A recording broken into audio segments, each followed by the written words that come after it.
চিলাপথাৰত যুৱক হত্যাৰ লোমহৰ্ষক ঘটনাত অভিযুক্ত গ্ৰেপ্তাৰ আৰক্ষীৰ শুকুৰবাৰে চিলাপথাৰৰ জলকীয়া খুঁটিত কংকন ওৰফে সুমেন দাস নামৰ যুৱকজনৰ হত্যাকাণ্ডৰ ঘটনাত জড়িত থকাৰ অভিযোগত গ্ৰেপ্তাৰ হ'ল যুৱকজন।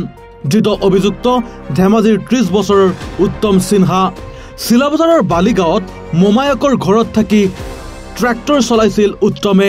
আৰক্ষীয়ে প্ৰথমে সোধা পোছা কৰাৰ বাবে আটক কৰে অভিযুক্তক। আৰক্ষীৰ জেৰাত উত্তমে নিজ মুখে কংকনক হত্যাৰ কথা স্বীকাৰৰ পাছতে যুৱকজনক গ্ৰেপ্তাৰ কৰে চিলাপথাৰ আৰক্ষীয়ে। ঘটনাৰ সংক্ৰান্তত আৰক্ষীয়ে গোচৰ পঞ্জীয়ন কৰি অব্যাহত ৰাখিছে তদন্ত। উল্লেখ্য যে 30 জানুৱাৰী নিশা চিলাপথাৰৰ 2 নং ভৈৰৱপুৰ কংকন দাস ওৰফে সুমেন দাসে অসুস্থ মাতৃক চিকিৎসাৰ বাবে অৰুণাচলৰ পৰা ঘৰলৈ আহিছিল। বৃহস্পতিবাৰে নিশা 9 বজাত ডিব্ৰুগড়লৈ বুলি ওলাই যোৱা যুৱকজনৰ মৃতদেহ শিৰচ্ছেদ কৰা অৱস্থাত ৰাষ্ট্ৰীয় ঘাইপথৰ জলকীয়া খুঁটিত উদ্ধাৰ হৈছিল। নৃশংস ঘটনাটো হত্যাকাৰীয়ে অকলে সংঘটিত কৰিলে নে আন কোনোবা জড়িত আছিল সেয়া আৰক্ষীৰ তদন্তৰ পিছতহে পোহৰলৈ আহিব। এজন কংকন দাস নামৰ ভৈৰৱপুৰৰ ল'ৰা এজনক নিজ চুকাস্ত্ৰই কাটি পেলাই যিটো ভঙা দলঙত ৰাস্তাত পেলাই থৈছিল।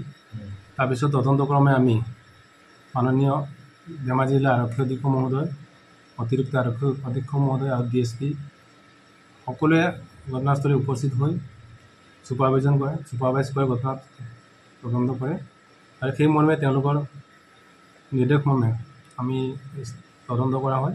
আৰু এই সংক্ৰান্তে জড়িত পাই পেলাই আমি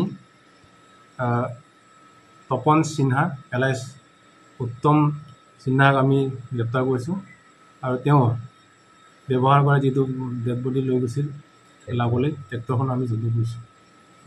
ঘটনাটো কিয় কাৰণে নকৰোঁ বুলি কৈছে? এইটো পাৰিবাৰিক সম্পৰ্কত এনে পৰিকল্পিতভাৱে হৈছে বুলি সন্দেহ হয় নেকি? পৰিকল্পিতভাৱে, কাৰণ যিহেতু তেওঁ মামীৰ লগত এইটো অবৈধ সম্পৰ্কত তেওঁ দেখা পাইছিলে। দেখা পাই পেলাই তেওঁ ঘটনাস্থলীতে তেওঁ হত্যা কৰা বুলি স্বীকাৰ কৰে। কায়ত্ব কৰিছে ছাৰ?